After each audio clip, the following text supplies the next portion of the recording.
mi mentuah. Maka untuk pengabdian gedanyo kepada agama yang gekepah li Nabi, betatim jak bet mi hana drot hana tajak li udayah, tajak majlis ilmu lebih-lebih tip malam Rabu nabut dengan Nabiya dan guru-guru yang lain hadir ke tempat majlis ilmu ini. Kenapa? Karena tanya menyatatim tuntut ilmu pengetahuan agama akan jut kepada orang yang malim. Al ulama'u warasatul anbiya. Yang selanjutnya mi menyatu kedina ne satoh nuju udayah. Sebagai penutup malamnya ulun tuan, zaman pernah berangan-angan untuk jak kuliah lagi kepegah di Tengku Romi Bunong. Ulun tuan ingin melanjutkan pendidikan, tapi watenyan gekun li almarhum ayah ulun tuan 2 tahun yang kau likut. No, tahun 2010 tamat SMA gekun. No, gata jak udayah. Ayah hana lekas siapa bak gata. Padahal ulun tuan orang yang berprestasi, pernah ikut olimpiade mewakili sekolah ke Bandar Aceh. Saat itu sangat berkeinginan untuk melanjutkan pendidikan dayah, pendidikan kuliah. Tapi gekun li ayah lun tuan. No, gata jak udayah. Ayah na adik mentang ubud. Pakan ayah na jok lun udayah. Hana gepegah jawaban mi mentuah. Budak lun tuan karena ingin memenuhi panggilan permintaan orang tua saya.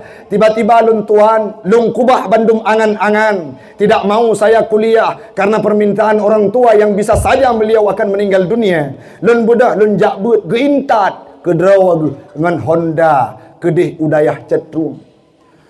Buat ge kohok, buat ge jauh belang.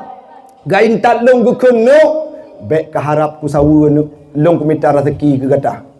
Tubuh ge zaman putih jinawa kaitam karena tip ura berada di bawah teriknya matahari di dalam sawah. Hana pernah lun tanya alasan pakan ayah lun itat udaya. Tapi mi mentuah singkat cerita. Bak tahun 2022 baru merempuk jawaban. Gekun watenya nawa ba Allah Taala ayah ulun tuan. Seput hamih malam Jumaat. Gekun 5 ne patah gata ne nyona lun diluk mak. Wa nak mentuah kerja mak. Ayah kagak tinggal gedanyo. Leh sakit kurang lebih 6 bulan nada. Pakan man mak ayah ne wasiat. Ne yuarah kotoran droninya. Ne yu pesuci droninya. Ngan jaro gata ne yang pernah ne intat udayah jamun. Olehnya mi mentuah lun penuhi. Lun wa lun puwa bandum satri lun pupre dayah. Puas santri rumah lun rah kotoran ayah. Olehnya lupa suci semanau. Berdua di ruang tamu gekun li abang adau. Bekle makam ayah malamnya lun tuan lun wa dari bandar. Singkat cerita mi mentuah iduk bandum santri lun dikeliling tubuh ibaca yasin hana putuh-putuh sampai wate lih subuh kena semanau jenazah. Watenya kena semanau jenazah. Gekun li Tengku Imum gata kamalim mana tamang udalam uruh jenazah urung syik kamu yang bimbing. Gebedah habang lun di bandar gemuang tubuh ayah. Gebedah habang geruah ia bacut-bacut. Lun pandu bacut demi bacut, bacut demi bacut. Yang terakhir mi pegafan ke draw. Odanya intat ke halaman punuh urang hadir dari kota Luxmawai, dari Aceh Utara, semuanya untuk mengantar jenazah orang tua saya. Gekun le urang, bek urang lain dang imum.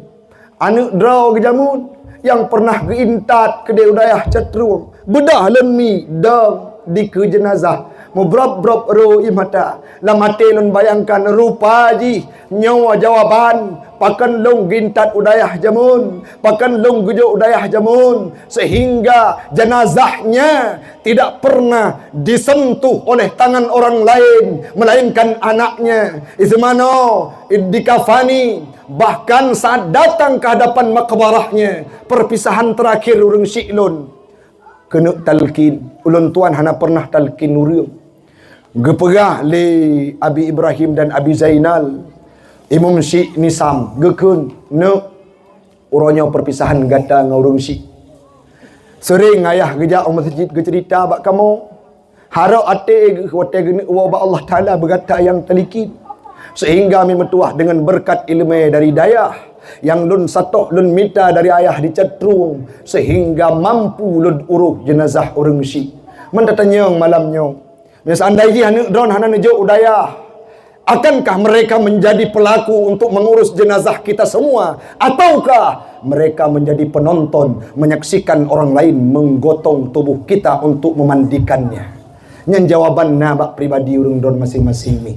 Menyamalamnya, nanggap drone adalah umat Muhammad yang kali pernah getitipkan salim, yang pernah gelake ba Allah Ta'ala untuk gejamin surga. Maka jalankan syariat Allah, praktekkan syariat Allah, sayang kepada para alim ulama, jo udaya supaya truk bekai hudip tenang gedanya saat tawa ba Allah Ta'ala.